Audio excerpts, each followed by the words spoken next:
السلام علیکم۔ تو آج ہمارا پہلا ناول ہے ہاں کہو تو عید ہو۔ امید کرتی ہوں کہ آپ لوگ اچھا رسپانس دیں گے۔ اب تک آپ نے کسی بھی ویڈیو کو اچھا نہیں رسپانس دیا، نہ لائک کیا، نہ کامنٹ کیا اور نہ ہی شیئر کیا ہے۔ چلیں آج کا ناول ہم سٹارٹ کرتے ہیں۔ آج کا ناول ہے ہاں کہو تو عید ہو، اس کا فرسٹ ایپیسوڈ۔ میں تمہیں کیسا لگتا ہوں؟ حمدان نے آنکھوں میں اشتیاق بھر کر سوال کیا تھا۔ بکواس، پلوشا نے فوراً جواب دیا۔ وہ احتجاجاً رخ موڑ گیا۔ پلوشا نے اسے دیکھا۔ دراز قد، ہینڈسم، ایک مرد کی مردانہ وجاہت کو بیان کرنے کے لیے جس قدر الفاظ ڈکشنری میں موجود ہیں وہ ان سب کے مطابق تھا۔ کیا برائی ہے مجھ میں؟ اب وہ پلٹ کر پھر پوچھ رہا تھا۔ کوئی ایک ہو تو بتاؤں۔ پلوشا نے اپنے شہد رنگ بالوں کی ڈھیلی ہوتی پونی کو دوبارہ کس کر باندھا۔ حمدان نے ایک ماہر وکیل کی طرح خرابیوں کی تفصیل نہیں پوچھی اور اپنے حق میں بولنا شروع کر دیا۔ جو بے شمار پلس پوائنٹس ہیں تم ان پر غور کیوں نہیں کرتی؟ نمبر 1، میں تمہارے چچا کا بیٹا ہوں، یعنی ہمارا خاندان ایک ہے، ذات برادری کا کوئی مسئلہ نہیں۔ دوسرا، میں اکلوتا ہوں، یعنی کہ فیملی چھوٹی ہے۔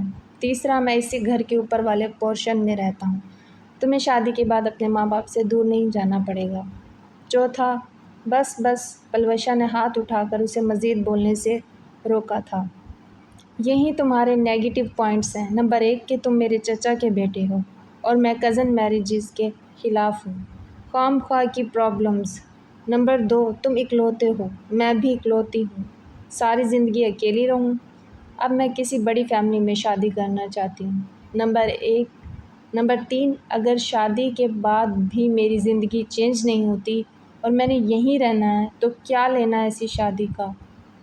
اور نمبر 4، سب سے اہم بات، میرا اور تمہارا مزاج نہیں ملتا، پسند ناپسند نہیں ملتی۔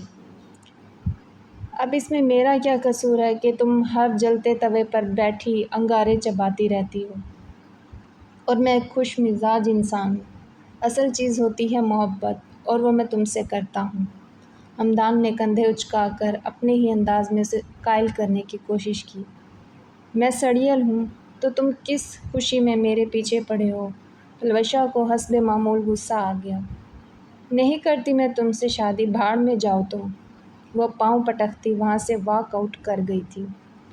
دونوں مل کر چلیں گے ہنی مون پر، حمدان نے پیچھے سے بلند آواز میں اسے چڑھایا اور پھر سر پکڑ کر بیٹھ گیا۔ تو یہ تھی ہماری فرسٹ ایپیسوڈ۔ امید کرتی ہوں آپ لوگوں کو اچھی لگی ہوگی۔ سیکنڈ ایپیسوڈ بہت جلدی اپلوڈ کی جائے گی اور مزید ناولز بھی، تو اس کے لیے میرا چینل سبسکرائب کریں۔ Thank you so much.